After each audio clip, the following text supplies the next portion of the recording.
Ang kwento ni Tomby.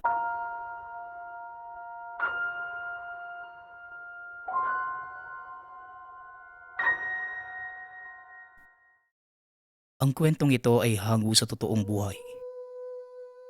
Mula ito sa isa nating kabayan na itago na lang natin sa pangalang Javier. Taong 1975, probinsya ng Leyte. Javiera po, gising at maaga pa tayo sa bayan.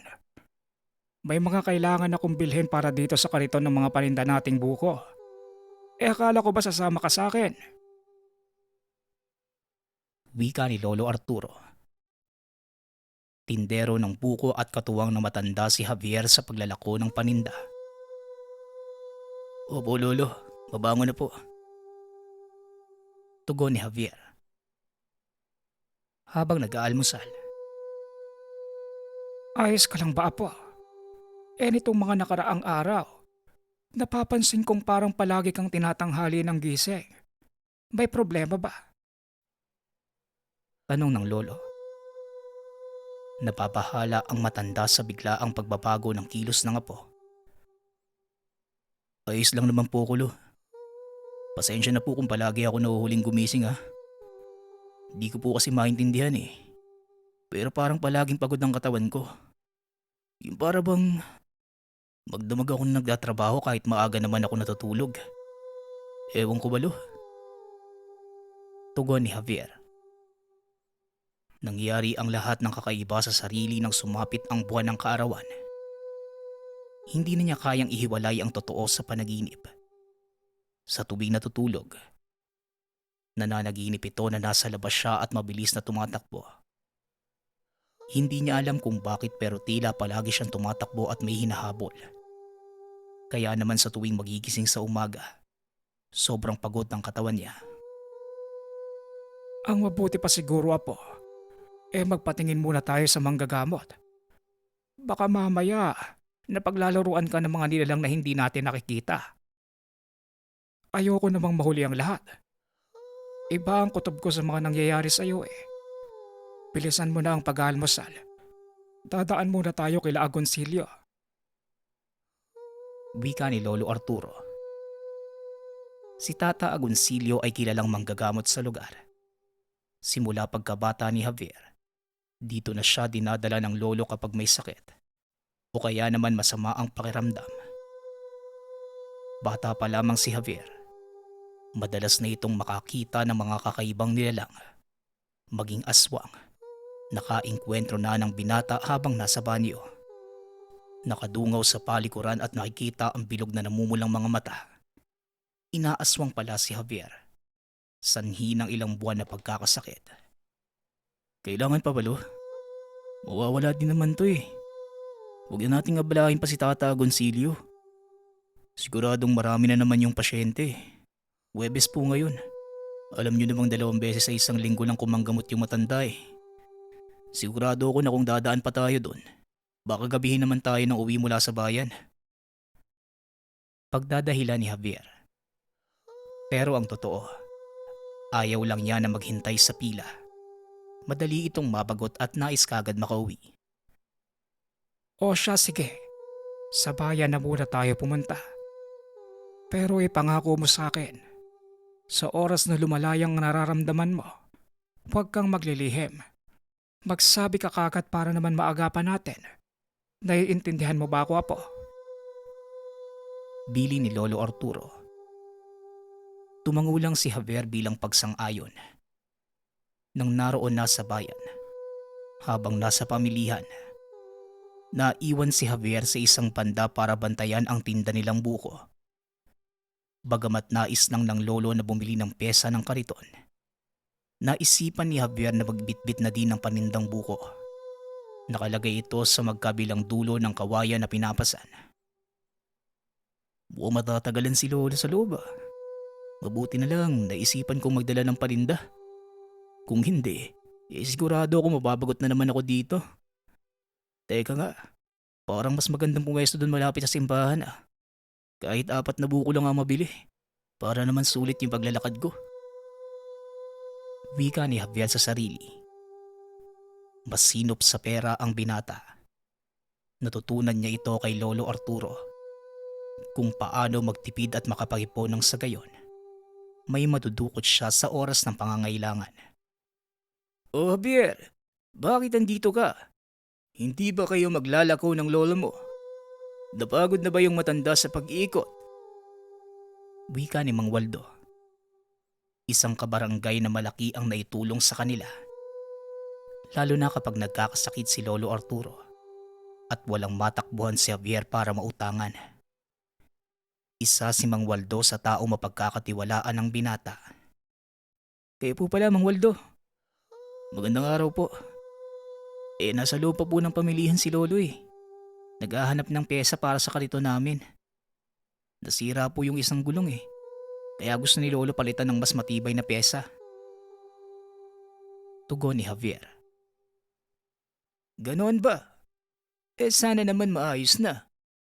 Alam mo naman, yan lang ang libangan ng lolo mo. Ang maglako ng buko. O sige na't mauuna na ako. Dumaan ka nga pala sa bahay mamaya pag uwi nyo at nagpakatay ako ng pato. Pinagataan ko na din. Medyo marami yan para sa amin. Kaya wag mong kalimutang dumaan para naman mabigyan kita. Bilin ni Mang Waldo. Ipinagpasalamat ng binata sa ama. Dahil sa latman sa buhay, marami namang kapitbahay na tumutulong sa kanya. Gustuhin bang magtrabaho ni Javier? Mariing tumututol si Lolo Arturo. Simula pagkabata nito, meron na itong hika na bigla na lang sumusumpong. May isang pagkakataon pa na buong akala ni Lolo Arturo at mga kapitbahay. Babawian na ng buhay si Javier. Mabuti na lamang ay naagapan pa ito ni Tata Agoncillo. Nakagutom naman po yung sinabi nyo. Huwag kayong maglala, Mang Waldo. Pupunta po ako kaagad pag uwi namin ni Lolo. Wika ni Javier. Hindi nagtagal umalis na din si Mang Waldo sa lugar. Sa kabilang banda naman, tila sobrang tagal ni Lolo Arturo sa pamilihan. 3 oras nang naghihintay sa simbahan si Javier. Bakit kaya natagalan si Lolo? Ang sabi niya bibili lang siya ng pyesa sa kariton. Anong klaseng pyesa ba ang kailangan niya? Kanina pa ako nagugutom eh. Naubos na lahat ng kinain ko nung almusal sa pagbubuhat ng buko. Wika ni Javier sa sarili. Hanggang sa may napadaan na babae sa pwesto. Pasensya ka na ha. Hindi ko naiwasang marinig ang mga sinabi mo. Meron pa akong kakanin dito. Sobra sa mga paninda ko. Sayang naman kung mapapanis lang. Kung gusto mo, sa'yo na lang oh. Mukhang kanina ka pa dyan nagbebenta eh. Wika ng babae. Nakangiti itong inabot sa kanya. Naku, maraming salamat po. Pero nakakahiya namang tanggapin yan. Pinaghirapan niyo po yan eh. Tsaka sayang naman po yung puhunan. Hindi ko po matatanggap yan. Pero maraming salamat po sa alok niyo ate. Tugon ni Javier. Tawagin mo na lang akong Criselda. Tsaka huwag kang mag-alala. Nabawi ko na yung puhunan ko at may konting kita naman. Wala nang kakain ito sa bahay eh. Sawa na kami sa mga kakanin. Masasayang lang to. Sige na, tanggapin mo na. Bumawi ka na lang sa susunod kapag nagkita ulit tayo. Pilit ni Criselda. Hindi na nakatanggi pa si Javier at kinuha na lang ito. At isa pa, nagugutom na siya sa tagal ng paghihintay. Ako naman po si Javier. Kung gayon po, sayang naman kung itatapon niyo lang yan. Tatanggapin ko na po. Pangako, kung sakaling may tutulong ako sa inyo, susubukan ko pong tumulong. Wika ni Javier habang binubuksan ang kakanin. Natutuwa naman ako at tinanggap mo. Paano? Mauuna na ako at malayo pa ang uuwian ko. Mag-iingat ka, Javier ha? Tugon ni Criselda. Nagpatuloy na sa paglalakad ang babae. at biglang nawala ang dagsa ng mga taong papunta sa simbahan.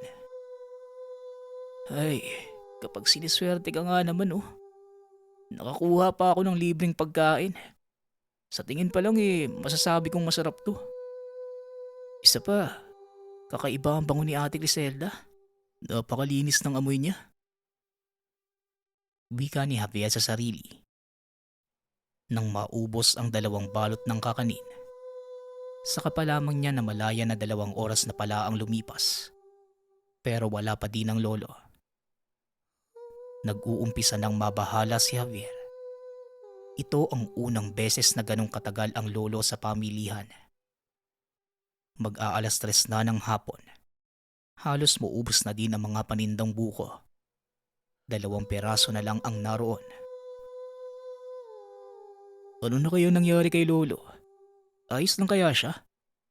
Di naman ako pwedeng umalis dito sa pwesto. Baka magkasalisi kami ni lolo eh. Hanapin niya pa ako.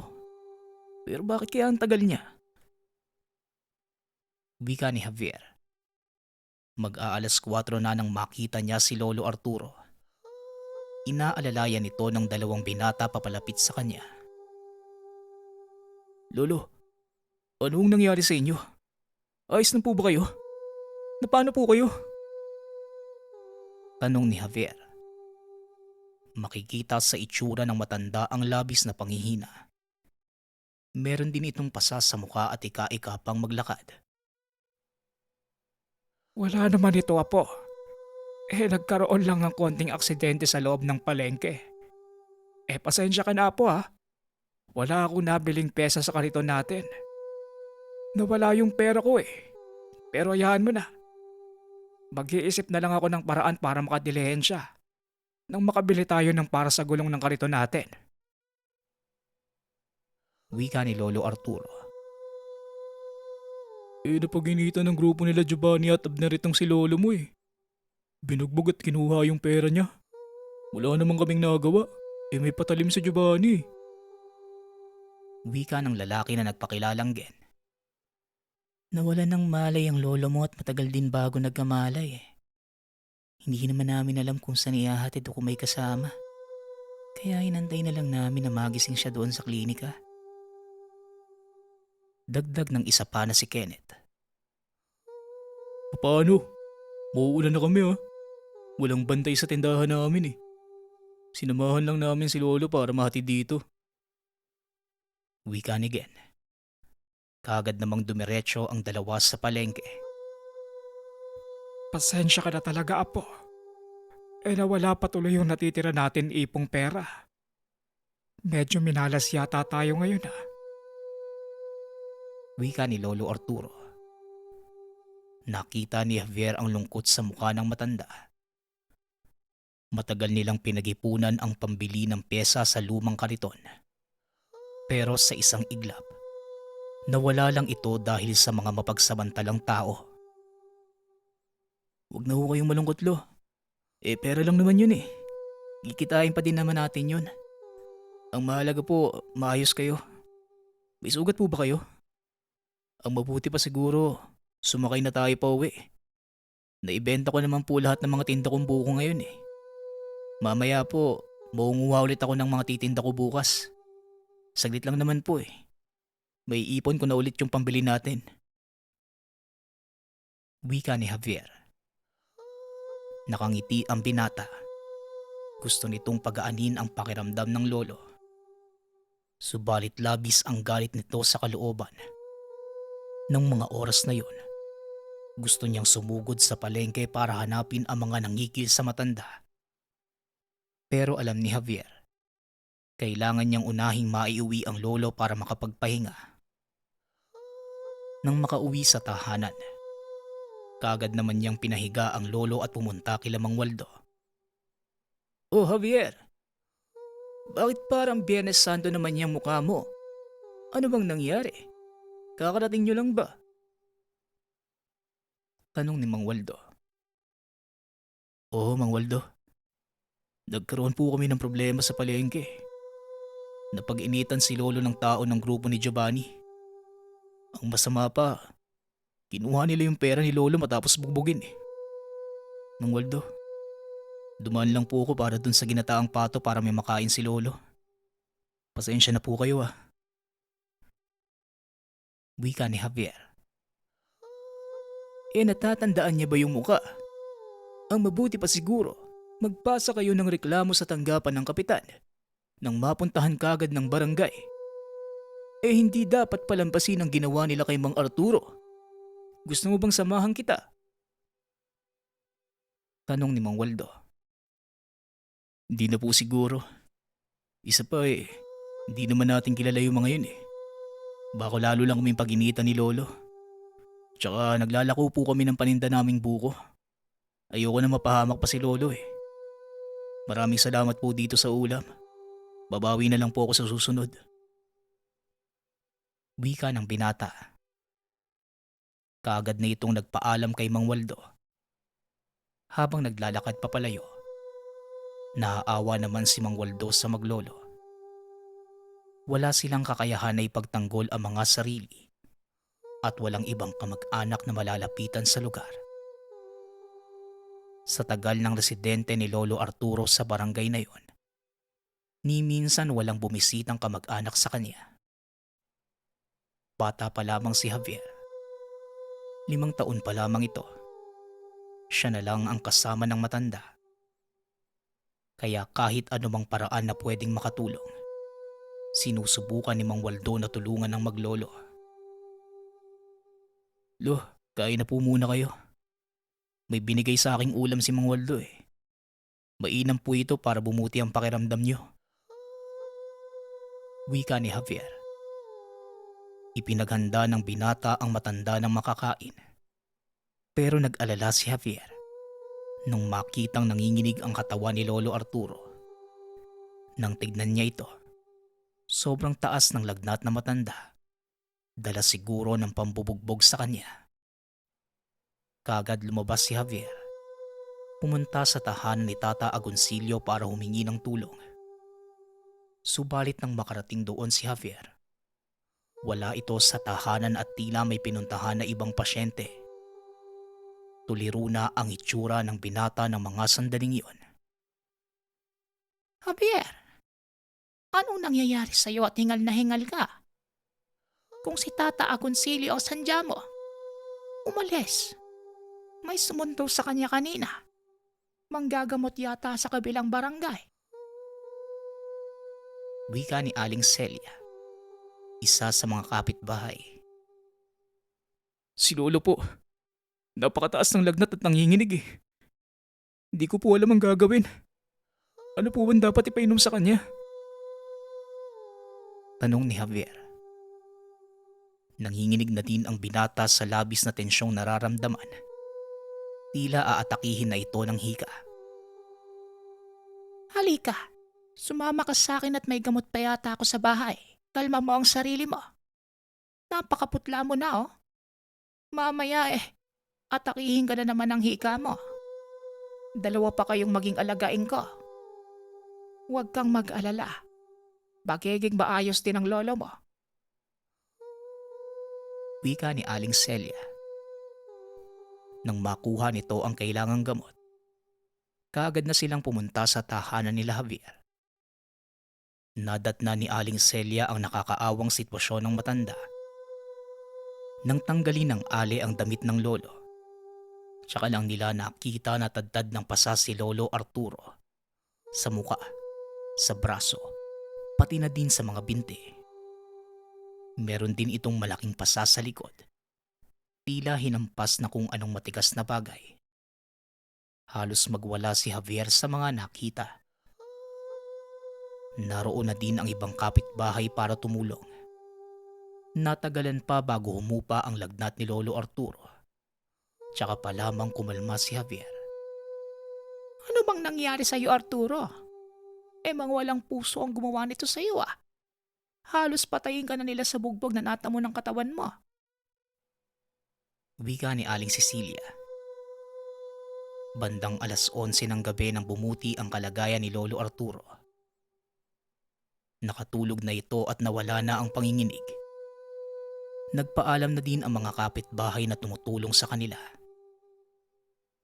Nang maglaon, Sa pagod ng utak at katawan ni Javier, nakatulog na ito ng masiguradong maayos na ang lolo. Hanggang sa muling nanaginip ang binata, patuloy lang siya sa pagtakbo. Subalit sa pagkakataong yon, tila napunta siya sa palengke. Sa paglilibot sa lugar, nakita niya ang pangkat ng kalalakihang nag-uusap at nagtatawanan habang nagiinuman. Iba ka talaga paring Giovanni. Pati yung matanda kanina, hindi mo pinatawad sa kalupitan mo. Para ka tuloy artista sa palengke. Pinag-uusapan ka ng mga tao eh. Wika ng isang lalaki. Isa lang siya sa maraming matatandang nakatikim ng bagsik ko, paring Abner. Kita mo naman eh, nanlaban pa para sa pera niya. Buti nga at nakapagpigil pa ako eh. Kung hindi, baka kung anong nagawa ko dun sa matanda. Tugon ni Giovanni. Masyadong malinaw ang mga detalye. Kaya sa isip ni Javier, hindi lang ito basta panaginip. Nakatago lang si Javier sa likod ng mga kahon na nasa tambakan habang pinapakinggan niya ang tawanan ng 4 na lalaki. Hanggang sa nandilim ang paningin ni Javier. Nang magkamalay, naroon na siya sa kusina ng tahanan. Sa isip niya doon na siya nakatulog. Panaginip na naman. Pero sila ba talaga yung mga taong nang bugbog kay Lolo? Bakit ko sila nakikita? Wika ni Javier sa sarili. Sobrang nagtataka ang binata. Pero bigla naman siyang tinawag ng Lolo. Mukhang nagising na ito at bumuti na ang kalagayan. Lolo, kamusta po kayo? Kamusta po ang pakiramdam nyo? Sobra kami nag-aalala sa iyo ni Aling Cecilia. Andito po siya kagabi. Pati na din po yung iba nating kapitbahay. Hindi ko nga po alam ang gagawin ko kagabi kung wala sila eh. Wika ni Javier. Oo, Apo. Maayos na ang pakiramdam ko. Huwag mo na ako masyadong alalahanin. Ipangako mo sa akin na wala kang gagawing bagay na ikapapahamak mo. Huwag kang magpapadalos-dalos. Malinaw ba? Ikaw na lang ang meron ako. Kaya lagi mong ingatan ang sarili mo. Natatandaan mo naman siguro yung pinag-usapan natin. Tugon ni Lolo Arturo. May kutob ang matanda na may masama nang nangyayari sa apo. Opo, Lolo. Kapag mas lumala po ang nangyayari sa akin, ako na po mismo ang magyayaya sa iyo papunta kay Lamang Agoncillo. Huwag po kayong magalala. Maayos naman po ko eh. Parang ang gaan nga po ng pakiramdam ko ngayon. Nawala na po yung galit na nararamdaman ko sa mga nangyari kahapon. Basta lo, parang ang gaan talaga ng pakiramdam ko. Lalabas lang muna ako para maghanap ng sampung ha. Yun yung bili ni Aling Cecilia na ipainom sa'yo eh, kapag nagising ka. Wika ni Javier. Habang nasa kapitbahay ito at nanghihingi ng sambong, napadaan si Mang Waldo na kakagaling lang sa palengke. Magandang umaga po, Mang Waldo. Kamusta po kayo? Maayos na po pala si Lolo. Salamat po, tinulungan ako nila Aling Cecilia. Ang aga niyo naman po yatang nagpunta sa palengke. Bungad ni Javier. Magandang umaga, Javier. Mabuti naman pala at maayos na si Mang Arturo. Oo. Naisipan kong maglakad-lakad papuntang palengke kanina. Tsaka bumili na din ako nitong paborito kong goto. O eto, sinabay ko na kayo ng lolo mo. Ipakain mo sa kanya na makabawi ng lakas. Sige na't mag-aalmusal muna ako. Wika ni Mang Waldo. Grabe, ang agang maglakad ni Mang Waldo ah. Madaling araw pa lang nasa palengke na siya. Tapos nilalan pa niya kami ni Lolo ng goto. Ay, napakabait talaga ni Mang Waldo. Wika ni Javier sa sarili habang naglalakad pa uwi. Masaya ito na masarap ang almusan nila ni Lolo Arturo.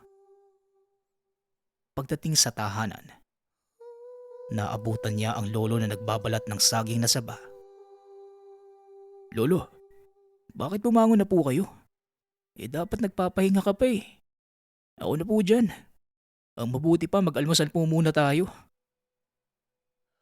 Wika ni Javier. Pero biglang nakaramdam si Javier ng pagkahilo.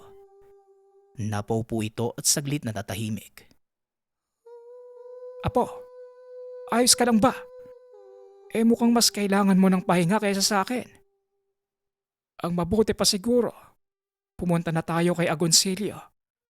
Iba na ang kutob ko sa mga nangyayari sa'yo. Hala sige, kumain na muna tayo.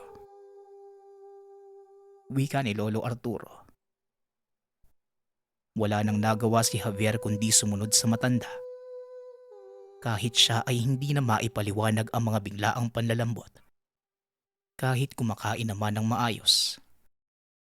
Ang mga panaginip na tila totoo at mga hindi maipaliwanag na pagod na nararamdaman tuwing nagigising. Magandang umaga sa'yo, Arturo.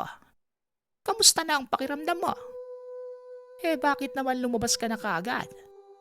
Nagbili naman ako dito kay Javier na huwag ka munang hahayaang magpagod. Bati ni Aling Cecilia nang makita ang maglolo.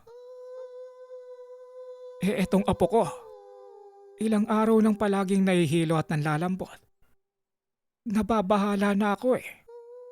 Baka kung ano nang sakit ang meron siya. O mas malala, baka napaglalaruan na siya ng kakaibang nilalang. Pero parang wala si Agoncillo sa bahay niya. Ay nako. Apo, tara na. Bumalik na muna tayo sa bahay. Magpahinga ka at hindi ka muna pwedeng magtinda. Tugon ni Lolo Arturo. Mag-aalas 6 na ng gabi. Muling nakita ni Javier si Criselda. Naroon sa lugar at muling may dalang paninda. Nakatingin sa kanya ang babae habang nag-aabang sa labas ng bakuran. Ate Criselda, paano ka napunta dito? Tsaka mukhang ginabi ka na sa pagtitinda mo ah. Wika ni Javier. Dito ka pala nakatira, Javier? Hindi naman ka kaninang tinda ko ngayon. Mga ulam, ginataang gabi, tsaka meron din ako nitong kinilaw na karne at dinuguan. Malapit lang dito ang bahay namin eh. Kaya nagbabakasakali ako maglako. Ano, bibili ka ba? Tugon ni Criselda. Nang mga oras na yon, bigla namang lumabas si Lolo Arturo sa labas ng tahanan. Magandang hapon sa iyo, iha. Pasensya na't wala kaming pambili sa ngayon. Nagkaberya ako kahapon eh. Gustuhin man naming bumili. Wala naman kaming ipambabayad sa iyo. Tanggi ni Lolo Arturo. Nagtataka ang matanda kung bakit bigla na lang may nagtitinda ng ulam sa lugar. Dahil papasok na ito sa dulo ng barangay at wala nang masyadong tao sa lugar. Magandang gabi, Lolo. Huwag po kayong mag-alala. Pwede nyo naman pungutangin muna eh. Total, alam ko naman ang bahay nyo. Babalikan ko na lang po kayo dito. Okay to, Javier oh. Isang dinugaan. Tsaka tingnan mo din tong hilaw ko.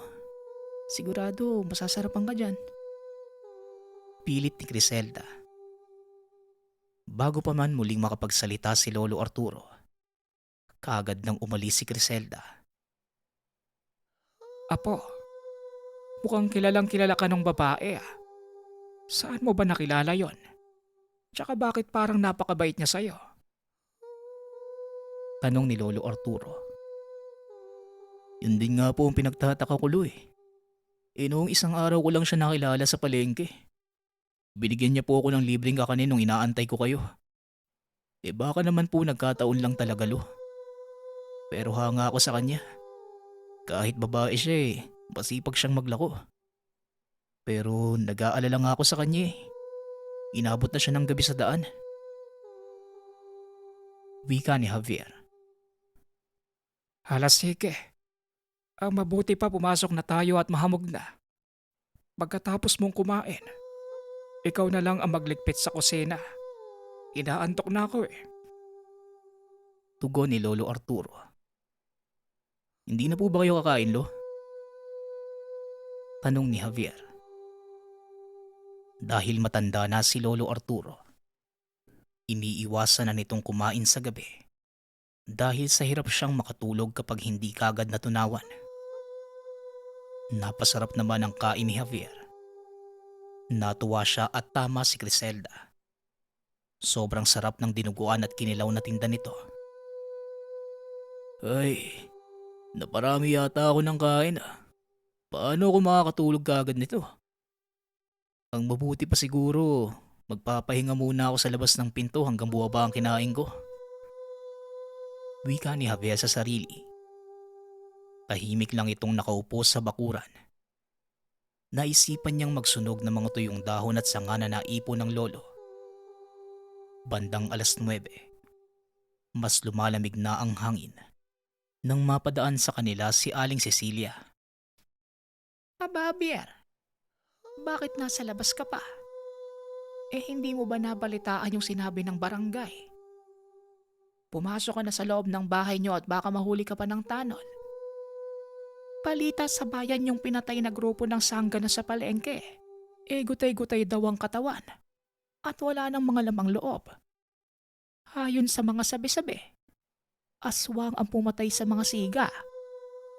Pero maganda naman na nawala na ang mga sanggano. Pero walang makapagsasabi. Baka mamaya makarating sila dito sa lugar natin. Mahirap na. Sige na, Javier. Pumasok ka na. Wika ni Aling Cecilia. Naintriga si Javier. Sino kaya ang mga sinasabi ng alin ng mga sanggano ng palengke na napatay? Nakaramdam din ng takot si Javier kaya minabuti na din niyang pumasok. Sana naman, lahat lang ng masasamang loob at mga mapagsamantala ang kinakatay ng aswang. Mas mabuti nga yun para maging tahimik ang lugar namin. Pero ang aswang ay aswang wala naman yung pinipili. Wika ni Javier sa sarili. Habang nag-iisip ng mga pagkakakitaan bukas, hindi na malaya ng binata na nakatulog siya. Ano? Nasa labas ako ng bahay? Panaginip na naman to? Tanong ni Javier sa sarili. Hanggang sa nakita niya ang lalaking nakatayo sa may tarangkahan ng tahanan. Panahon na para bumalik ka kung saan ka nababagay, Javier. Wika ng lalaki na nagpakilala sa pangalang Victor. Dahil sa narinig, nagulat si Javier. Hindi niya kilala ang lalaki pero tila alam nito kung sino siya. Pero bigla din namang nawala si Victor. Dito na muling tila gumala si Javier at mabilis na nagpunta sa kabayanan. Sobrang bilis ng binata na tila lumilipad. Teka, kaninong lamay to? Tanong ni Javier sa sarili. Marahang lumapit si Javier at nakita ang nasa loob ng ataol. Ito ang nakita niyang tao sa panaginip noong nakaraang gabi. Walang iba kundi ang bumugbog sa lolo na si Giovanni. Pagkatapos, biglang nagkagulo ang mga naroon. Nakitakbo na din si Javier at sa isang iglap lang, tila lumilipad na naman siya. Hanggang sa may nakita itong aswang. Tila tinambangan ang mag-asawang nasa tricycle. Sumigaw ang buntis na tila manganganak na. Naroon naman ang asawa ng babae. Hinaharap ang aswang. Di ko maintindihan pero bakit ganito ang mga panaginip ko? Tanong ni Javier sa sarili. Pero nakita niyang papalapit na ang aswang sa buntis. Habang nakahandusay na yung lalaki at sugatan. Hindi man intensyon, sinugod niya yung aswang at walang humpay na pinagsusuntok. Pero hindi pa nasiyahan si Javier. Tinukot nito ang puso ng nilalang. Matapos yon, sa panaginip niya muli siyang umuwi ng tahanan at nandilim ang paningin. Nagulat si Javier pagkagising niya. Naroon na si Mang Agoncillo. Katuwang ang lolo at may ginagawa sa kanya. Lo, ano pong nangyayari? Bakit po andito si Tata Agoncillo? Tsaka, ano po yung nakabalibon na usok? Tanong ni Javier. Nag-umpisa itong mataranta at matakot. Kaya naman bigla siyang sinumpong ng hika. Huwag kang mag-alala, Apo. Para sa ikabubuti mo ito. Tiisin mo lang muna at matatapos din ang lahat. Magtiwala ka lang sa akin. Wika ni Lolo Arturo. Pero hindi magawang kumalma ni Javier. Mas lumalala ang hika at kahit subukang pakalmahin ang sarili. Dahil sa usok na nakapaikot sa kanya, nahihirapan siyang gawin ito. Lolo, hindi po ako makagalaw. Nahihirapan na po akong huminga. Ano po bang nangyayari? Lo, tulungan niyo po ako. Pagmamakaawa ni Javier. Pero patuloy lang sa ginagawa si Tata Agoncillo. Nasa panaginip pa ba ako? Ano nangyayari sa akin? Sino si Victor? Bakit ganito ang panaginip ko? Sak Lolo! Kisingin niyo ako, parang awa niyo na. Wika ni Javier. Labis ang paghihirap na nararamdaman ng binata. Samut-sari na ang mga katanungan sa isipan. Maya-maya pa, muli siyang nakarinig ng pamilyar na boses. Alam niyang si Victor ito at tinatawag ang pangalan niya. Ilabas niyo si Javier. Hindi niyo siya matatago sa akin, lalo na ngayong nagising na siya. Wika ni Victor. Nakakatakot ang boses nito at galit na galit. Pero sa isip niya, wala naman siyang kasalanan sa tao para magalit ito sa kanya. Nang magbigkas ng orasyon si Tata Agoncillo, nakaramdam ng paghigpit sa leeg si Javier. Tila lalong pinipiga ang baga at sikmura. Umiiyak habang nagmamakaawa si Javier. Sinasabi sa lolo na gisingin na siya mula sa bangungot. Nang makarinig siya ng isa pang boses. Javier, tibayan mo ang loob mo. Kailangan mong malampasan ito para sa kaligtasan mo. Lakasan mo ang determinasyon mong mabuhay kung gusto mo pang makita ang lolo mo. Wika ni Griselda. Ate Griselda, paano nandito ka? Ano pa talagang nangyayari? Tanong ni Javier. Unti-unti nang nangihina ang binata. Papikit na ang mga mata at tila babawian na ng buhay. Hanggang sa nahawakan niya ang mga mainit na kamay ni Griselda. Tumingin ka lang sa akin. Ikalma mo ang sarili mo, Javier. Kaya mo yan. Paulit-ulit na wika ni Griselda. Iniisip ni Javier. Si Griselda ang magsasalba sa kanya sa masamang bangungot. Halos masilaw siya sa liwanag ng paligid. Maghanda ka, Arturo. Papalabas na. Ihanda mo ang garapon. Sigaw ni Tata Agoncillo. Maya-maya pa, biglang tila may bumaba sa lalamunan ni Javier. Naramdaman ng binata na tila sasabog na siya sa sakit. Marahan itong umangat at tila gumagalaw sa lalamunan. Walang ano-ano'y. Nailuwa ni Javier ang itim na sisiw. Kaagad naman itong kinulong ni Lolo Arturo sa garapon. At pagkatapos, pinainom ng maligamgam na tubig na may asin si Javier. Kasabay nito ang pagsigaw ni Victor na marahang humihina at tuluyang naglaho. Dito na nawala ng malay si Javier. Ilang oras pa ang lumipas. Bandang 2:00 ng hapon nang magising si Javier. Buhay pa ako? Ay, grabing panaginip naman yun. Wika ni Javier. Mabuti naman gising ka na. Ito, uminom ka ng sapaw ng tinola nang lumakas ka. Wika ni Griselda na nagbabantay sa kanya. Malakas ang katawan mo, iho, sa kabila ng mga naganap. Maligayang pagbabalik sa mundo ng mga tao. Bati ni Tata Agoncillo. Ikinararangal at tinatanggap kita bilang totoong apo. Hindi mo binigo ang nanay mo. Tama siya sa sinabi niya sa akin. Wika ni Lolo Arturo. Naguguluhan ng binata. Sa isip niya, tila hindi pa siya tuluyang nagigising sa panaginip. Javier, hindi ka binabangungot. Lalong hindi ito panaginip. Totoo ang lahat ng naganap sa'yo. Lahat ng naaalala mo sa paglalakbay mo sa labas. Wika ni Criselda. Ate Criselda, ano po bang ibig niyong sabihin na totoo lahat?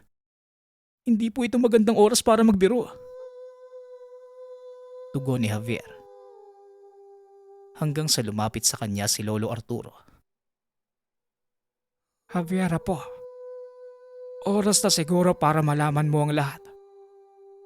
Unang-una, humihingi na ako sa iyo ng paumanhin sa mga malalaman mo. Wika ni Lolo Arturo.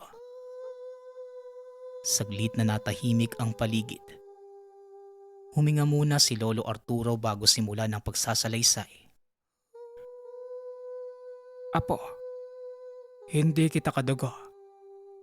Noong magtatatlong taon ka pa lamang, inihabilin ka sa akin ng nanay mo. Mula sa baryo ng Angkanyo, itinakas ka ng nanay mo para mabigyan ng maayos at normal na buhay. Pero nalaman kagad yun ng tatay mo. Pinatugis na kayo ng nanay mo, apo. Isa lang akong hamak na mangangaso noon. Natagpuan ko kayo sa ilalim ng malaking puno. Nakabalot ka sa itim na tela. Habang naghihingalo naman ang nanay mo. Noong una natakot akong lapitan kayo dahil kakaiba ang itsura niya. Pero nakiusap siyang kunin kita at alagaan. Ang bilin pa niya sa akin, balang araw may darating para hanapin ka. At kung mangyari man yon, 2 tao lang ang pwede kong pagkatiwalaan. Ang kapatid niyang si Waldo at pinsan niyang si Criselda. Lolo, ano po bang sinasabi niyo? Tanong ni Javier. Javier po, nagmula ka sa lahi ng mga aswang. Ang lalaking nagpakilala sa iyo bilang Victor, siya ang tatay mo. Ang pumatay din sa nanay mo. Andito si Criselda para tulungan kang maalis ang bertud ng aswang na nilagay sa iyo ng tatay mo noong sanggol ka pa lamang. Sinasabing lalakas at magigising ito sa oras na tumuntong ka sa 18 kaarawan mo sa pagbilog ng buwan. Apo, hindi panaginip ang paglabas mo ng bahay sa gabi. Ilang ulit na kitang nakikita na dumarating na madaling araw. Dumadaan ka sa bintana ng bahay. Pero kagabi, iba na ang nangyari sa'yo. Puno ka ng dugo sa buong katawan mo. Ang kinakabahala namin, baka kumain ka na ng tao. Wika ni Lolo Arturo. Pero naipaliwanag naman ni Javier ang lahat. Ayon dito, akala niya panaginip lang yon. Kaya malakas ang loob niyang kalabanin ang aswang hanggang sa mapatay niya ito bago pa masaktan yung buntis.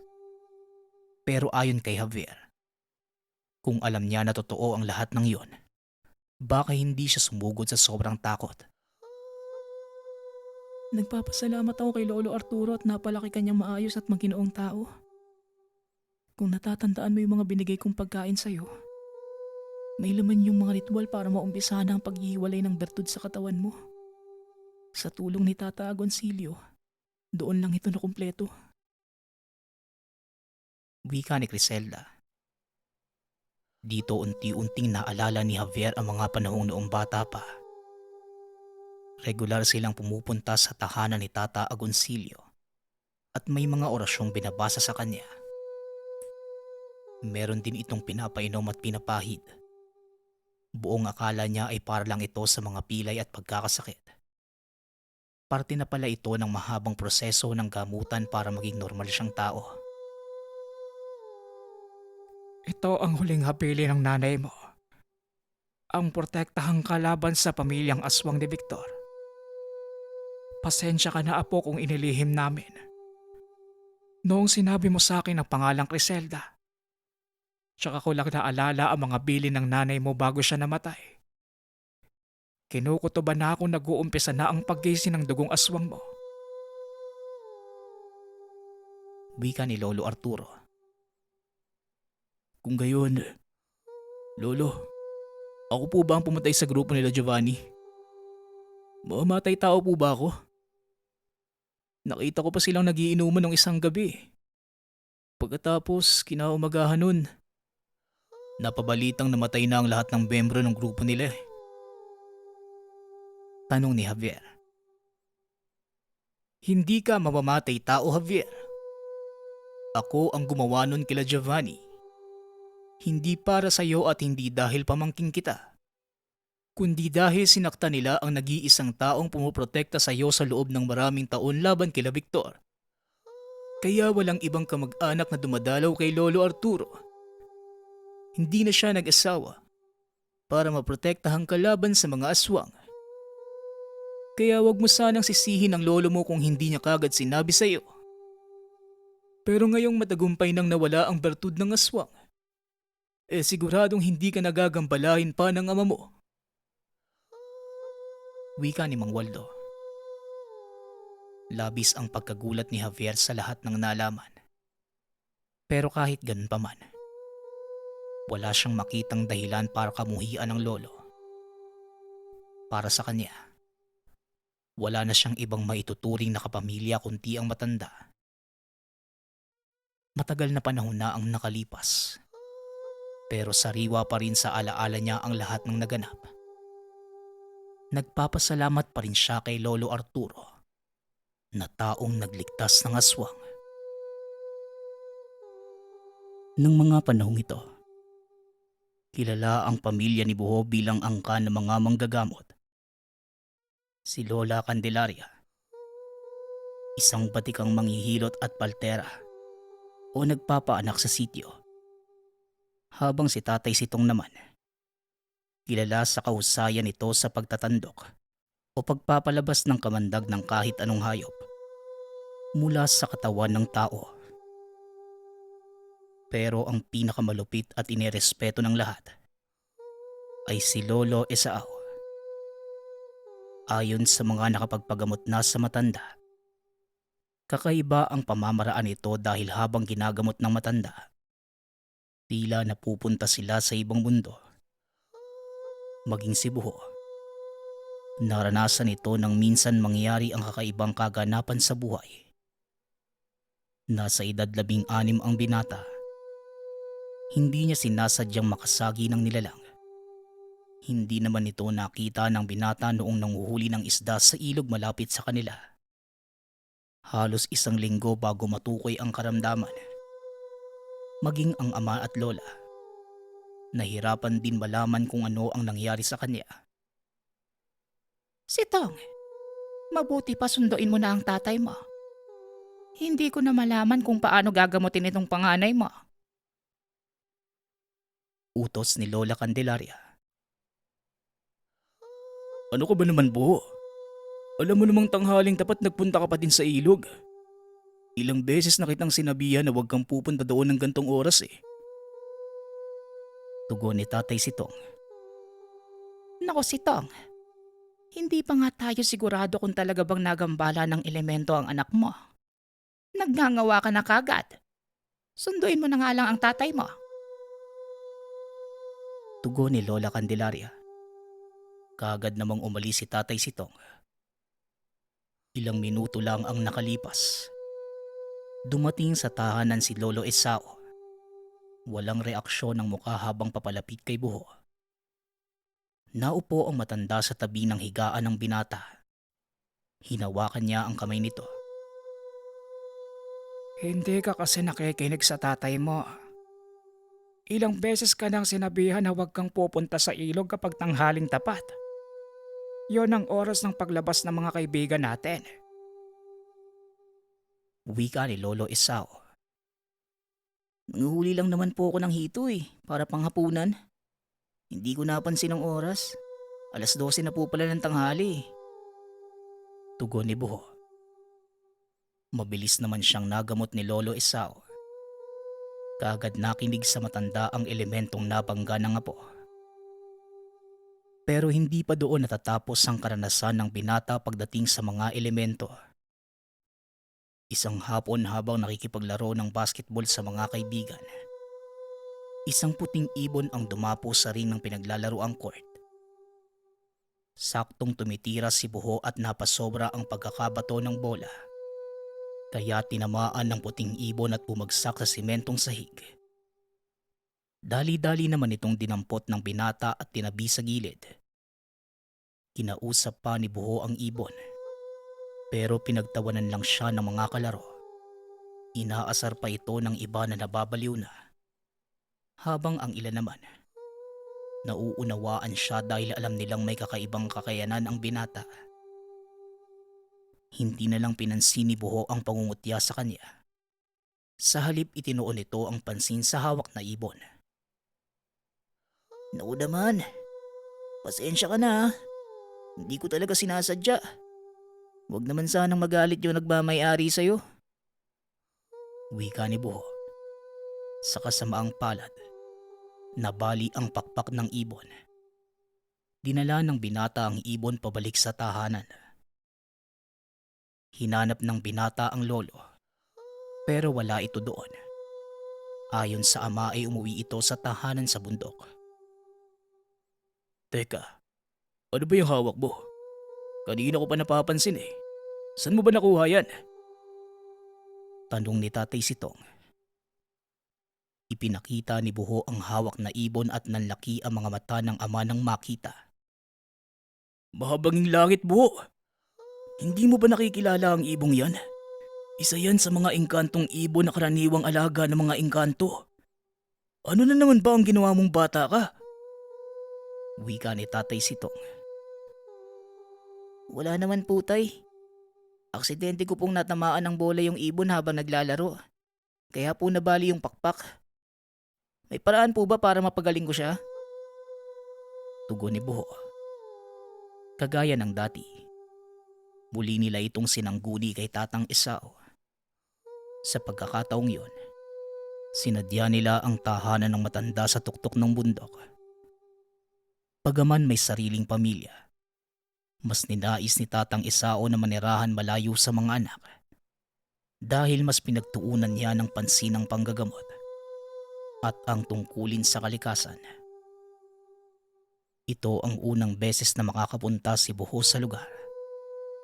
Ang hindi alam ng binata, bantay sarado ito ng mga elementong alaga ng lolo. Habang naglalakad tayo papunta doon, wag na wag kang hihiwalay sa akin. Dahil masyadong delikado ang daan dito, susundin mo lang ang lahat ng mga ipagbibiling ko. Maliwanag ba? Wika ni Tatay Sitong. Tumangulang si Buho bilang pagsang-ayon at nagpatuloy lang sa paglalakad ng ama. Hanggang sa narating nila ang loob ng gubat. Hindi sinasadyang napalingon si Buho at napansin na bigla na lang nawala ang tinatahak na daanan.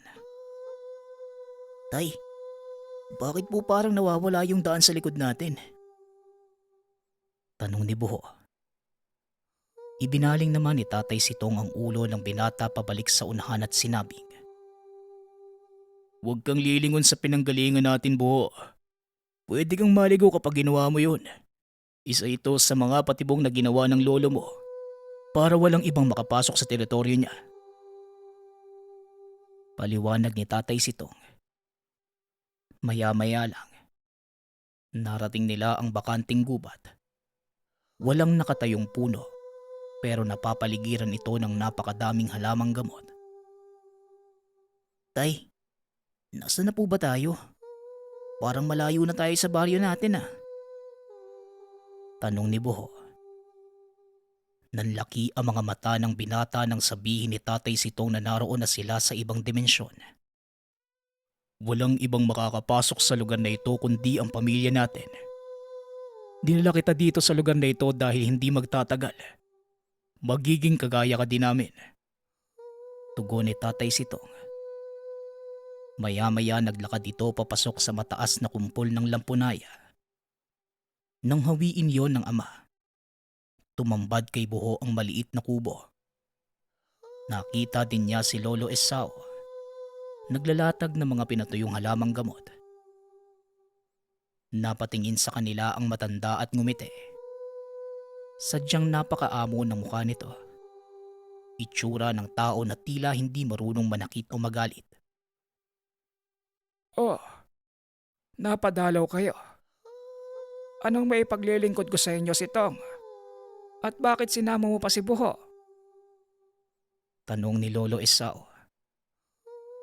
Magandang umaga po, tay. Ito kasing si Buho eh. May nagawa na namang hindi maganda. Buho, ipakita mo sa lolo mo yung hawak mo. Tugon ni Tatay Sitong. Kagad namang nilahad ni Buho ang mga palad at pinakita sa matanda ang ibon. Ito po, Lolo. Hindi ko naman po siya sinasadyang tamaan ng bola eh. Wika ni Buho. Napailing ang matanda at sinabing, Ang ibong ito ay pagmamay-ari ng isang diwata. Mabuti at naisipan nyo itong dalhin sa lugar ko. Ang henerhiya dito sa loob ng dome ko ang magbibigay daan para mapagaling ang anumang pinsala ng engkantong ibon na yan. tugon ni Lolo Esau. Habang nagsasalita ang matanda, pinapadaan nito ang palad sa katawan ng ibong hawak ni Buho. Hanggang sa tuluyan na itong nakakilos, ikinampay ng ibon ang mga pakpak ng marahan hanggang sa maibuka ito at tuluyang lumipad.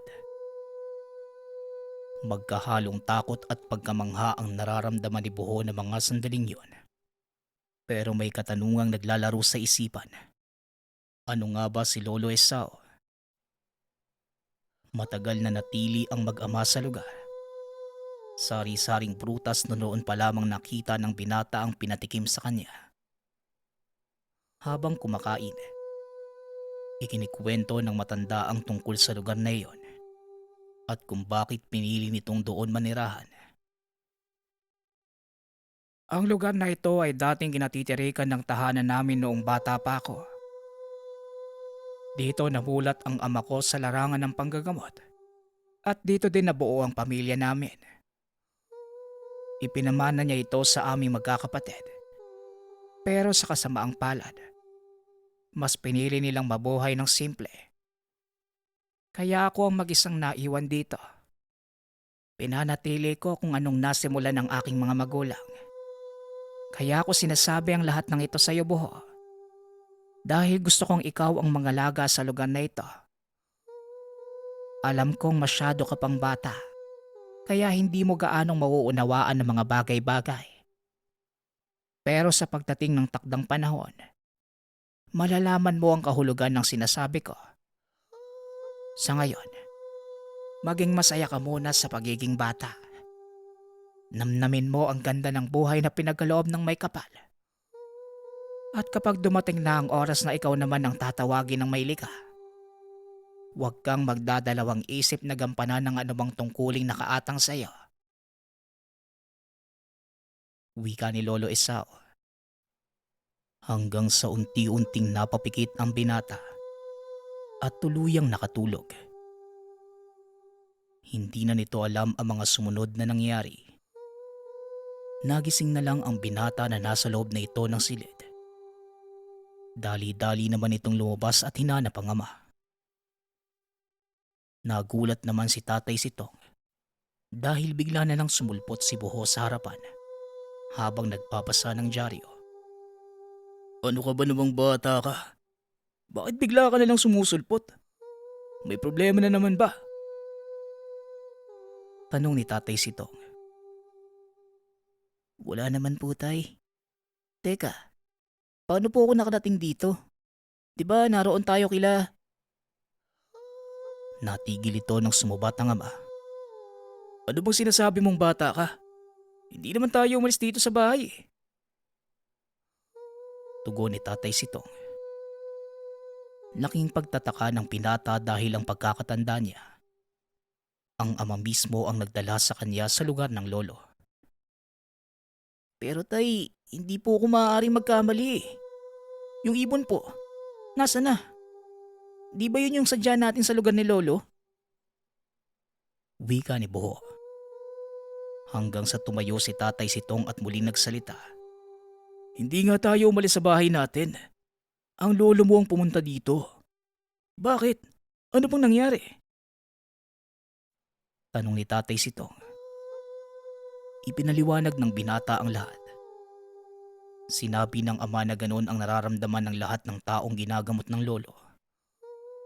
Kakaibang kapayapaan ang nararanasan ng mga ito na tila napupunta sa ibang mundo. Hindi tay, hindi po ako nagkakamali. Natatandaan ko pa nga po ang daan papunta sa lugar ni Lolo Esau. Kahit ngayon mismo, pwede ko kayong dalhin doon. Hindi po ako nananaginip. Tugon ni Buho. Pakiramdam ng binata nagsisinungaling sa kanya si Tatay Sitong. Dali-dali lumabas ng tahanan si Buho at tumakbo papunta sa direksyon papunta sa bundok.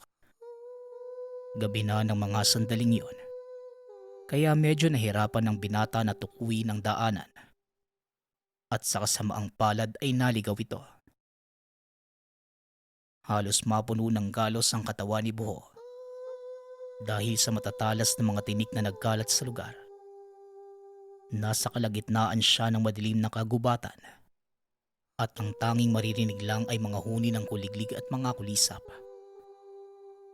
Wala din itong dalang sulo, kaya ang ilaw lamang niya ng mga sandaling yun ay liwanag ng buwan pati na din ng mga alitaptap. Naupo si Buho sa lupa at pinakiramdaman ng paligid. Hindi nito matanggap sa sarili na nagsisinungaling ang ama tungkol sa nangyari. Ilang sandali pa ang nakalipas. Biglang nagsipag-alisa ng mga alitaptap.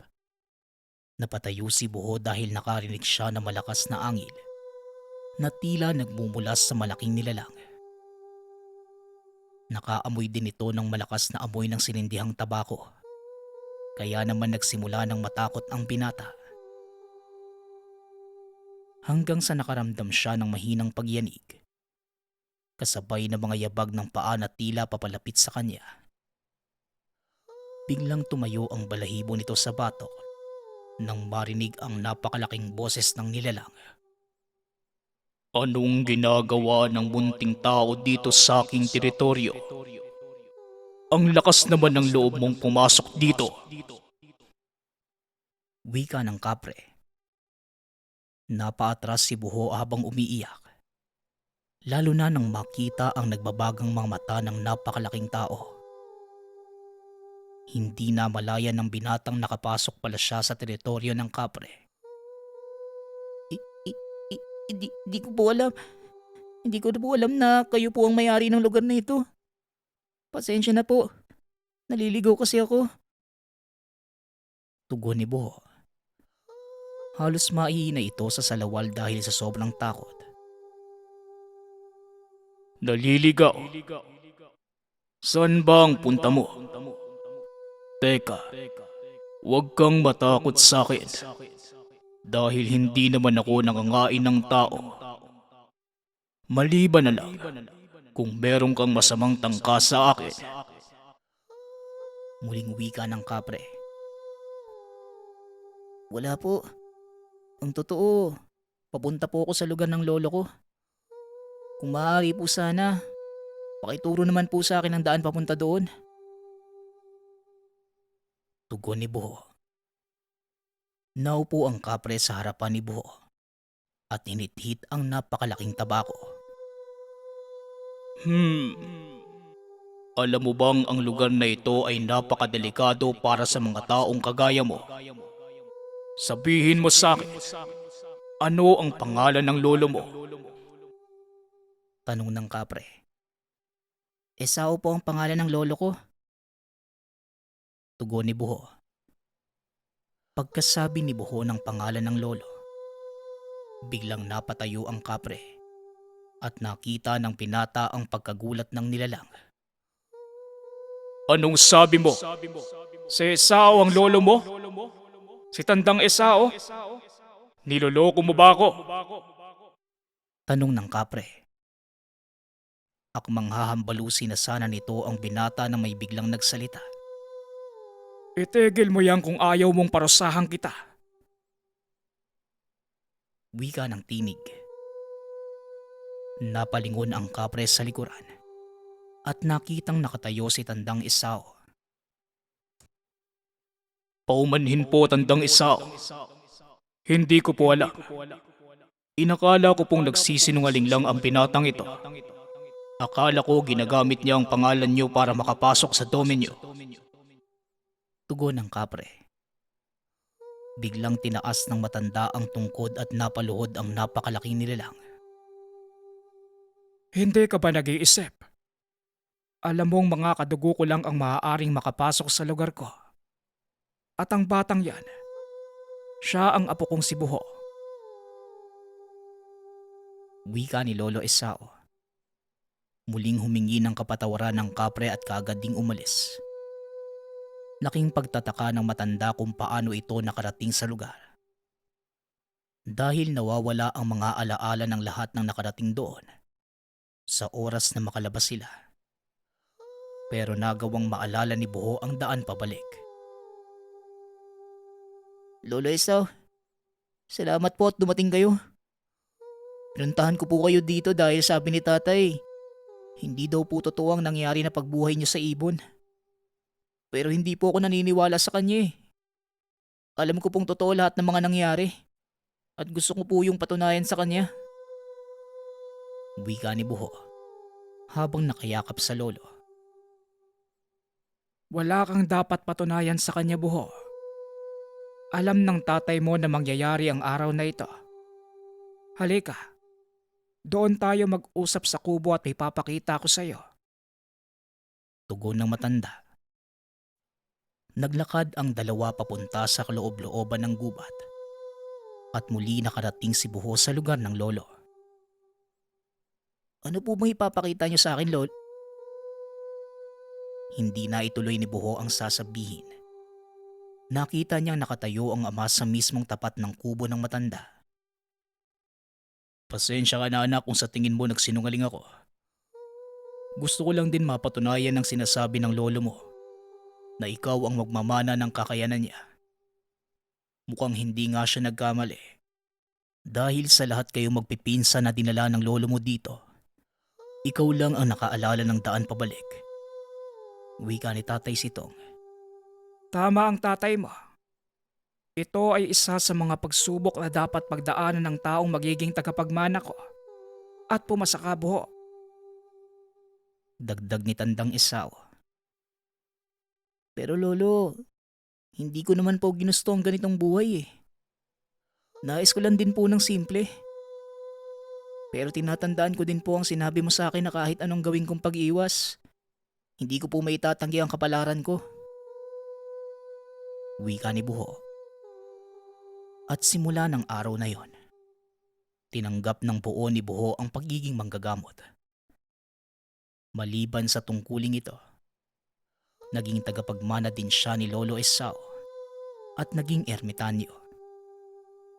Sa paglipas ng panahon, walang nakakaalam kung saan pumunta ang matanda. Ayon sa mga natitirang kamag-anak ni Lolo Esau, namatay na ito.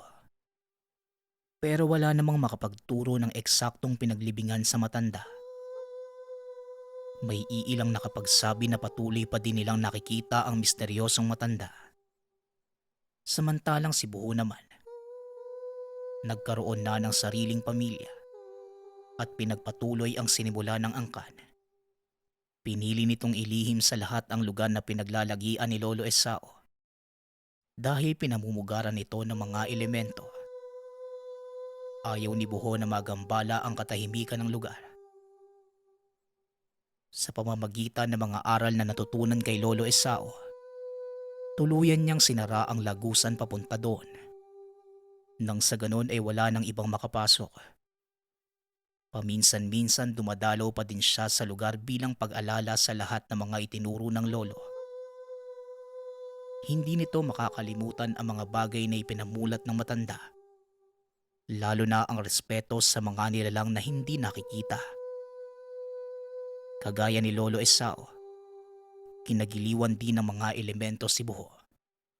Dahil dito, naging mahusay din siyang manggagamot. Isang sikat na tao ang pinagaling niya na magpasa hanggang ngayon. Masasabi na saksing buhay sa kakaibang kapangyarihan ni Buho. At may isa pang tao na makakapagpatunay ng kakaibang kakayanan ng binata. Ito ay ang kasalukuyang gobernador ng probinsya. Halos hindi na ito makakilos ng dinala sa binata. Pero nang ginamot niya ito, tila pinahid lang ang lahat ng nararamdaman at tumayo mula sa kinauupuang wheelchair. Naisipaalam ng politiko ang himalang nangyari sa kanya, pero tumanggi si Buho. Inirespeto naman ng gobernador ang desisyon.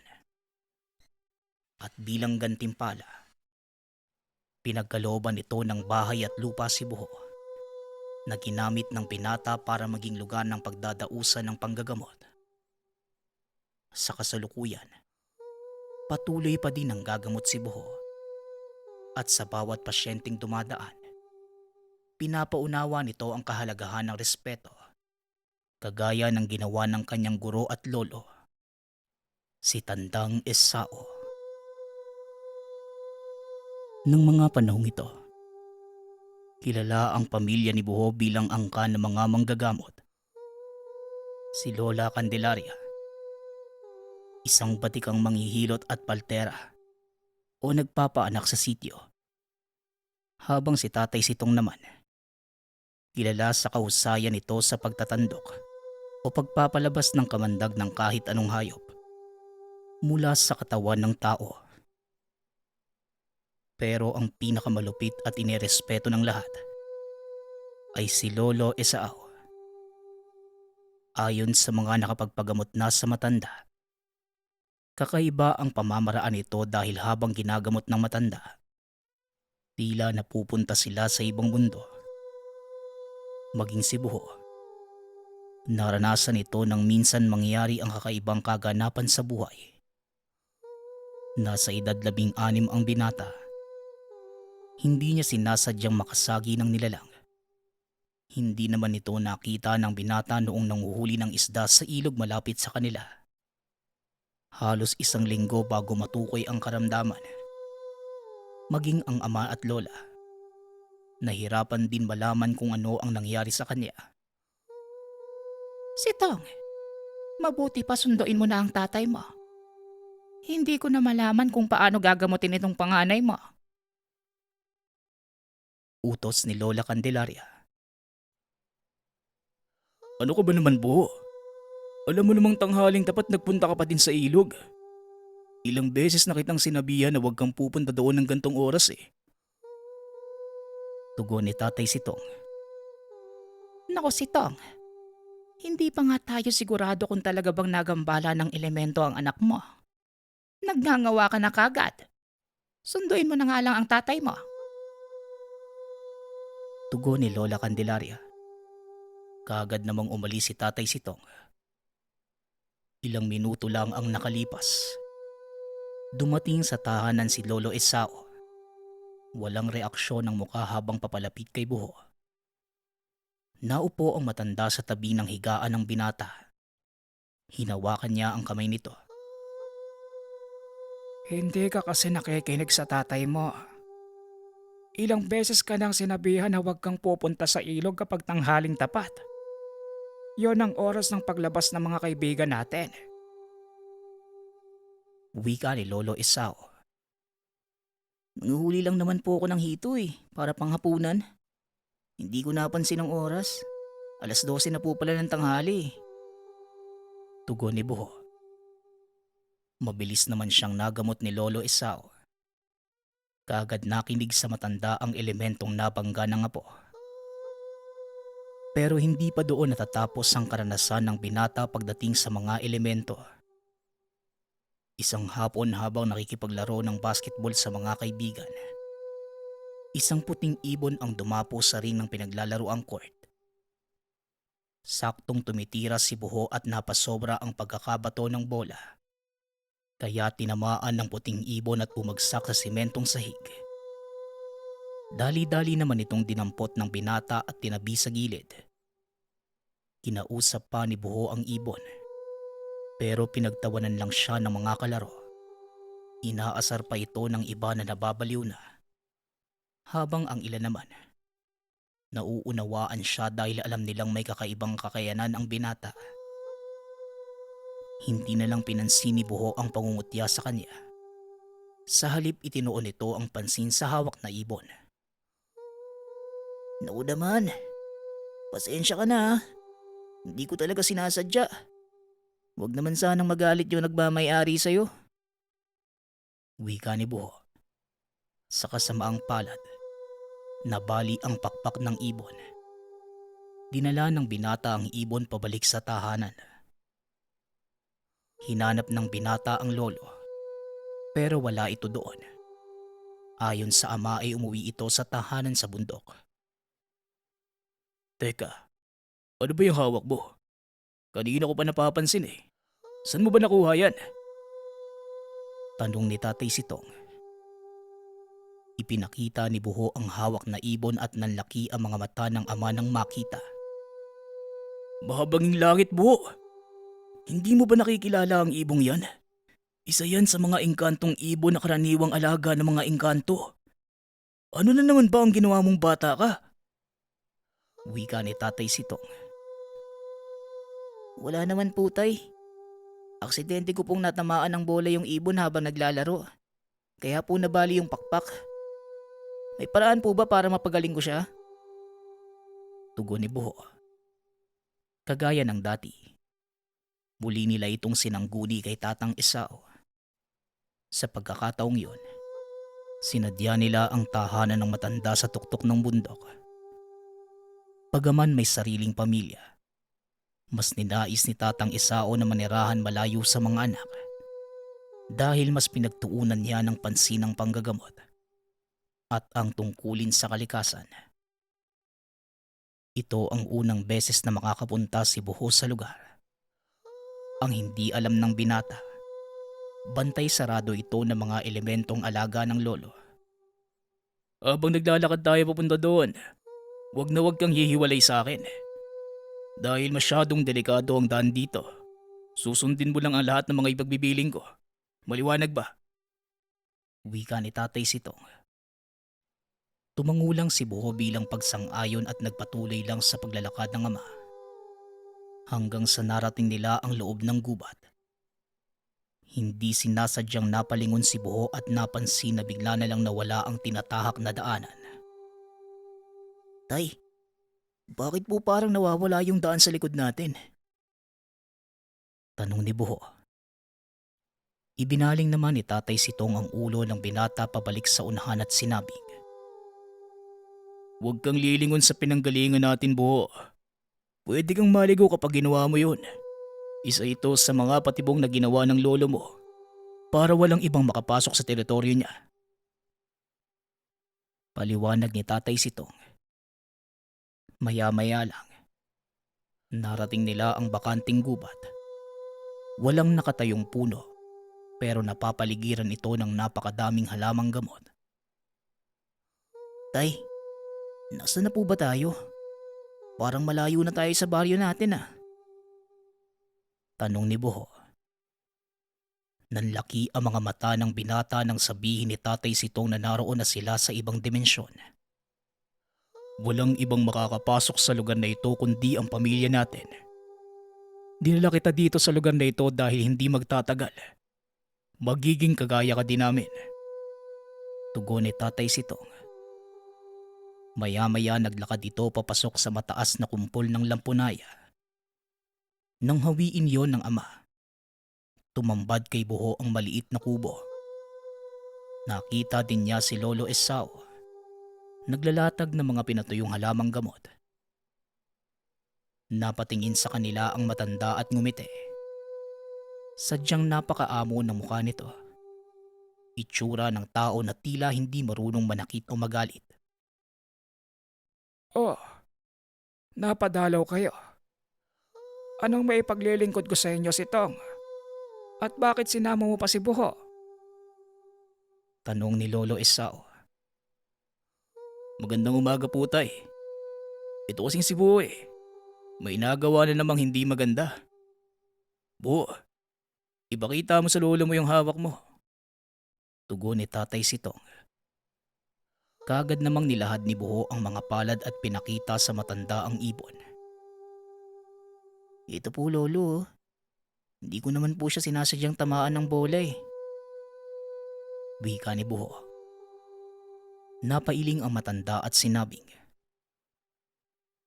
Ang ibong ito ay pagmamay-ari ng isang diwata. Mabuti at naisipan niyo itong dalhin sa lugar ko. Ang henerhiya dito sa loob ng dome ko ang magbibigay daan para mapagaling ang anumang pinsala ng engkantong ibon na yan. tugon ni Lolo Esau. Habang nagsasalita ang matanda, pinapadaan nito ang palad sa katawan ng ibong hawak ni Buho.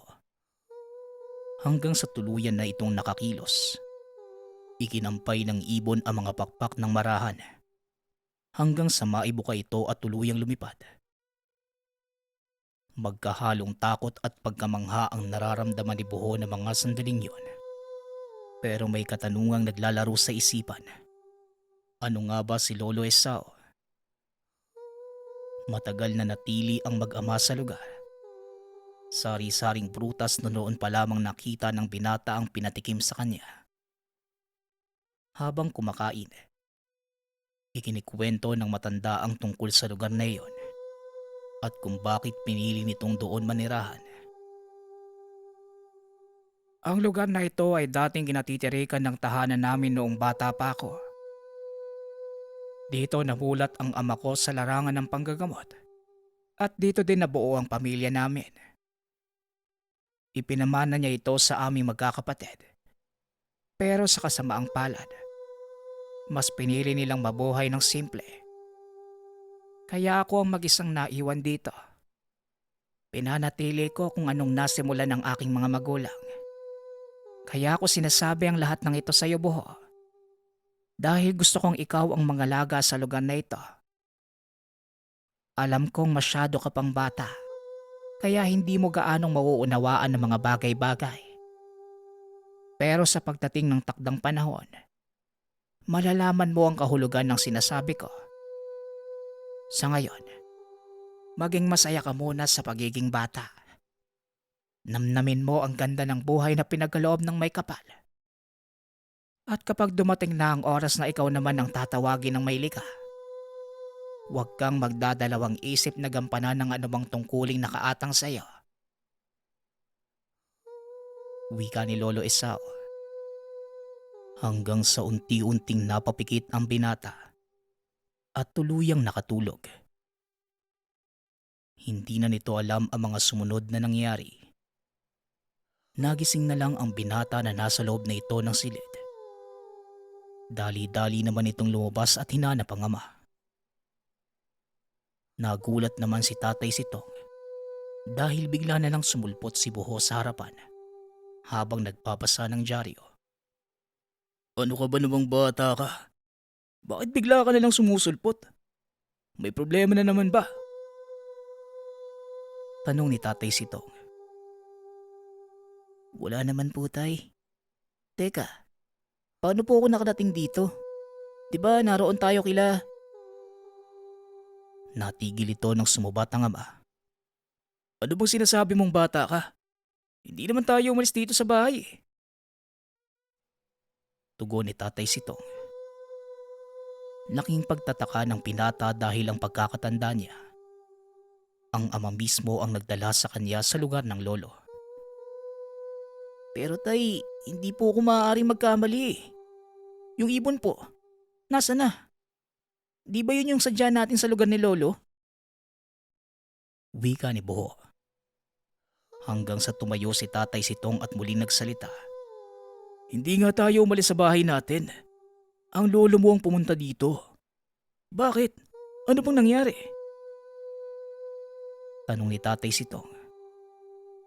Ipinaliwanag ng binata ang lahat. Sinabi ng ama na ganoon ang nararamdaman ng lahat ng taong ginagamot ng lolo. Kakaibang kapayapaan ang nararanasan ng mga ito na tila napupunta sa ibang mundo. Hindi, Tay. Hindi po ako nagkakamali. Natatandaan ko pa nga po ang daan papunta sa lugar ni Lolo Esau. Kahit ngayon mismo, pwede ko kayong dalhin doon. Hindi po ako nananaginip. Tugon ni Buho. Pakiramdam ng binata nagsisinungaling sa kanya si Tatay Sitong.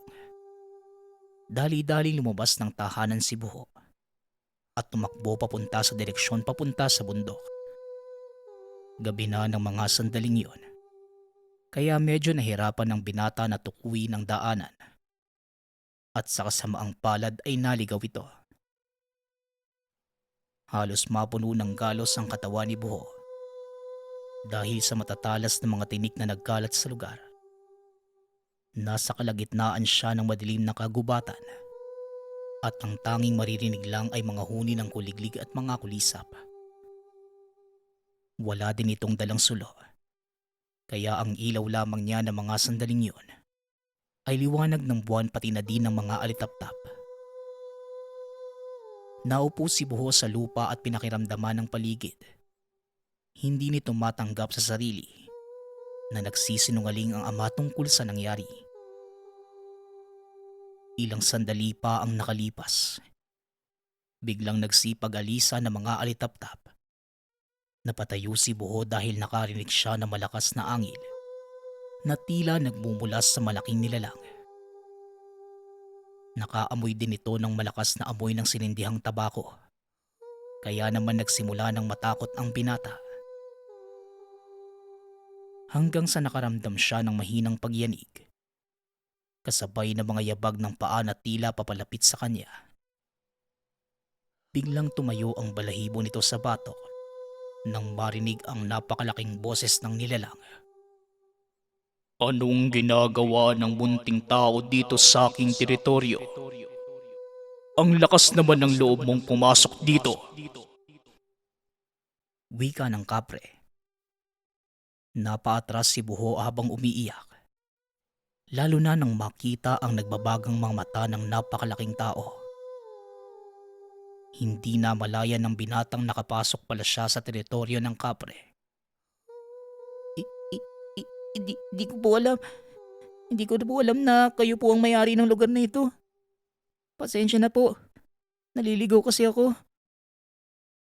Tugon ni Buho. Halos maihina ito sa salawal dahil sa sobrang takot. Naliligaw? Saan ba ang punta mo? Teka, huwag kang matakot sa akin. Dahil hindi naman ako nangangain ng tao. Maliban na lang kung meron kang masamang tangka sa akin. Muling wika ng kapre. Wala po. Ang totoo, papunta po ako sa lugar ng lolo ko. Kung maaari po sana, pakituro naman po sa akin ang daan papunta doon. Tugon ni Buho. Naupo ang kapre sa harapan ni Buho at hinithit ang napakalaking tabako. Alam mo bang ang lugar na ito ay napakadelikado para sa mga taong kagaya mo? Sabihin mo sa akin, ano ang pangalan ng lolo mo? Tanong ng kapre. Esau po ang pangalan ng lolo ko. Tugon ni Buho. Pagkasabi ni Buho ng pangalan ng lolo, biglang napatayo ang kapre at nakita ng pinata ang pagkagulat ng nilalang. Anong sabi mo? Si Esau ang lolo mo? Si Tandang Esau? Niloloko mo ba ako? Tanong ng kapre. Akmang hahambalusin na sana nito ang binata na may biglang nagsalita. Itigil mo yan kung ayaw mong parusahan kita. Wika ng tinig. Napalingon ang kapre sa likuran at nakitang nakatayo si Tandang Isao. Paumanhin po, Tandang Isao. Hindi ko po alam. Inakala ko pong nagsisinungaling lang ang binatang ito. Akala ko ginagamit niya ang pangalan niyo para makapasok sa dominyo. Tugon ng kapre. Biglang tinaas ng matanda ang tungkod at napaluhod ang napakalaking nilalang. Hindi ka ba nag-iisip? Alam mong mga kadugo ko lang ang maaaring makapasok sa lugar ko. At ang batang yan, siya ang apo kong si Buho. Wika ni Lolo Isao. Muling humingi ng kapatawaran ng kapre at kaagad ding umalis. Laking pagtataka ng matanda kung paano ito nakarating sa lugar. Dahil nawawala ang mga alaala ng lahat ng nakarating doon sa oras na makalabas sila. Pero nagawang maalala ni Buho ang daan pabalik. Lolo Isao, salamat po at dumating kayo. Pinuntahan ko po kayo dito dahil sabi ni tatay, hindi daw po totoo ang nangyari na pagbuhay niyo sa ibon. Pero hindi po ako naniniwala sa kanya eh. Alam ko pong totoo lahat ng mga nangyari. At gusto ko po yung patunayan sa kanya. Wika ni Buho habang nakayakap sa lolo. Wala kang dapat patunayan sa kanya, Buho. Alam ng tatay mo na mangyayari ang araw na ito. Halika, doon tayo mag-usap sa kubo at ipapakita ko sa iyo. Tugon ng matanda. Naglakad ang dalawa papunta sa kaloob-looban ng gubat. At muli nakarating si Buho sa lugar ng lolo. Ano po bang ipapakita niyo sa akin, lolo? Hindi na ituloy ni Buho ang sasabihin. Nakita niyang nakatayo ang ama sa mismong tapat ng kubo ng matanda. Pasensya ka na anak kung sa tingin mo nagsinungaling ako. Gusto ko lang din mapatunayan ang sinasabi ng lolo mo na ikaw ang magmamana ng kakayanan niya. Mukhang hindi nga siya nagkamali. Dahil sa lahat kayong magpipinsa na dinala ng lolo mo dito, ikaw lang ang nakaalala ng daan pabalik. Wika ni Tatay Sitong. Tama ang tatay mo. Ito ay isa sa mga pagsubok na dapat pagdaanan ng taong magiging tagapagmana ko. At pumasa ka, Buho. Dagdag ni Tandang Isao. Pero lolo, hindi ko naman po ginusto ang ganitong buhay eh. Nais ko lang din po ng simple. Pero tinatandaan ko din po ang sinabi mo sa akin na kahit anong gawin kong pag-iwas, hindi ko po maitatanggi ang kapalaran ko. Wika ni Buho. At simula ng araw na yon, tinanggap ng buo ni Buho ang pagiging manggagamot. Maliban sa tungkuling ito, naging tagapagmana din siya ni Lolo Isao at naging ermitanyo. Sa paglipas ng panahon, walang nakakaalam kung saan pumunta ang matanda. Ayon sa mga natitirang kamag-anak ni Lolo Isao, namatay na ito. Pero wala namang makapagturo ng eksaktong pinaglibingan sa matanda. May iilang nakapagsabi na patuloy pa din nilang nakikita ang misteryosong matanda. Samantalang si Buho naman, nagkaroon na ng sariling pamilya at pinagpatuloy ang sinimula ng angkan. Pinili nitong ilihim sa lahat ang lugar na pinaglalagian ni Lolo Isao dahil pinamumugaran nito ng mga elemento. Ayaw ni Buho na magambala ang katahimikan ng lugar. Sa pamamagitan ng mga aral na natutunan kay Lolo Isao, tuluyan niyang sinara ang lagusan papunta doon. Nang sa ganon ay wala nang ibang makapasok. Paminsan-minsan dumadalaw pa din siya sa lugar bilang pag-alala sa lahat ng mga itinuro ng lolo. Hindi nito makakalimutan ang mga bagay na ipinamulat ng matanda. Lalo na ang respeto sa mga nilalang na hindi nakikita. Kagaya ni Lolo Isao, kinagiliwan din ng mga elemento si Buho. Dahil dito, naging mahusay din siyang manggagamot. Isang sikat na tao ang pinagaling niya na magpasa hanggang ngayon masasabi na saksing buhay sa kakaibang kapangyarihan ni Buho. At may isa pang tao na makakapagpatunay ng kakaibang kakayanan ng binata. Ito ay ang kasalukuyang gobernador ng probinsya. Halos hindi na ito makakilos ng dinala sa binata. Pero nang ginamot niya ito, tila pinahid lang ang lahat ng nararamdaman at tumayo mula sa kinauupuang wheelchair. Naisipaalam ng politiko ang himalang nangyari sa kanya, pero tumanggi si Buho. Inirespeto naman ng gobernador ang desisyon. At bilang gantimpala, pinagkalooban nito ng bahay at lupa si Buho na ginamit ng binata para maging lugar ng pagdadausan ng panggagamot. Sa kasalukuyan, patuloy pa din ang gagamot si Buho. At sa bawat pasyenteng dumadaan, pinapaunawa nito ang kahalagahan ng respeto, kagaya ng ginawa ng kanyang guro at lolo, si Tandang Esao.